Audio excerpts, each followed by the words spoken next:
So this is a front yard project that we worked on as a family. And as you can see, there's a lot of, there's a mixture of things that are coming up.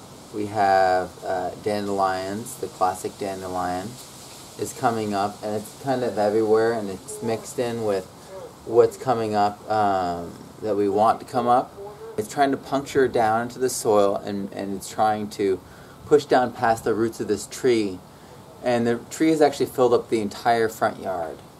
And so what these dandelions are trying to do is they're trying to puncture down and get the nutrients from below, draw them up, and then when they die, they'll take those nutrients and return them to the surface and make new soil. And so they're doing that, and they're doing a great job, but they're not doing the best job.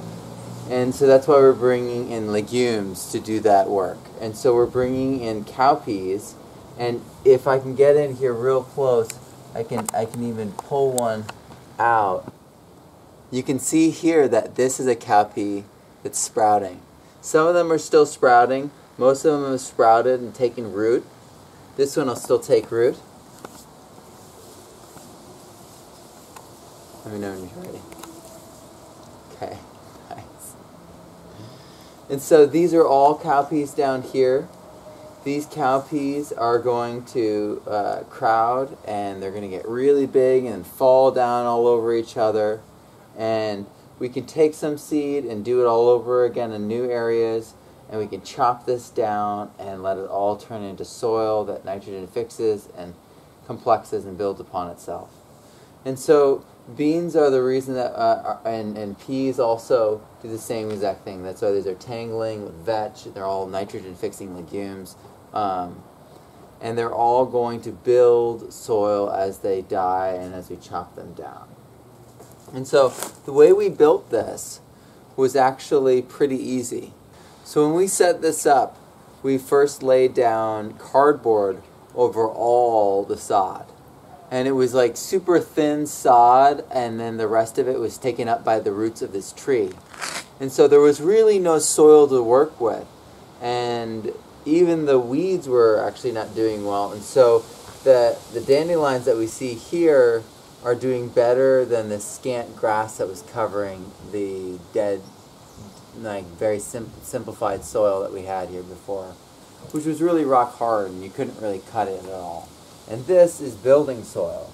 This right here is going to go deeper and deeper, and I'm actually going to, I can't find that cardboard that I laid down. It's gone, and in its place is a mixture of the old dirt and the new dirt combining. And soon there won't be any division, and soon there'll be loam. But in order to get there, we need to provide enough organic matter to break down to create that process. And if we have nitrogen fixation happening, it'll happen faster, and we'll have food that will be able to be grown on it. As we can see, this corn here is not doing so great. It's not rocketing up, it's not bulking up, because there's nothing really in the soil, but it's going to provide great soil building material.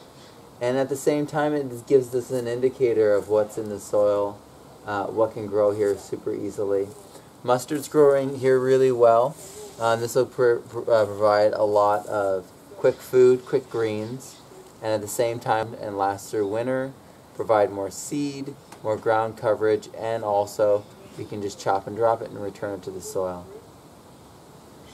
The idea is that we can turn this front lawn into something that holds water, something that gives us food, something that creates a cooling effect for the house, because if this whole area is a developed ecosystem, when the air passes through it, it'll be cooled as it passes through the plants. And as cold air enters the system, it'll be warmed. If anything enters the house through the windows, it has to first pass through trees and plants and perennials that we're going to be starting here. And they'll be purifying it and also moderating the air and humidifying it as the evapotranspiration happens. So we're setting up this whole system in the front to serve the tree, to serve our needs, to serve the soil, to serve the water cycle and serve the animals that live in that tree and are going to come and eat our plants, and then all the little microbes and the soil animals too, and organisms that we're feeding. It becomes this endless process of give and take we all can take part in. We just recognize the patterns and enhance them, or put correct patterns into place.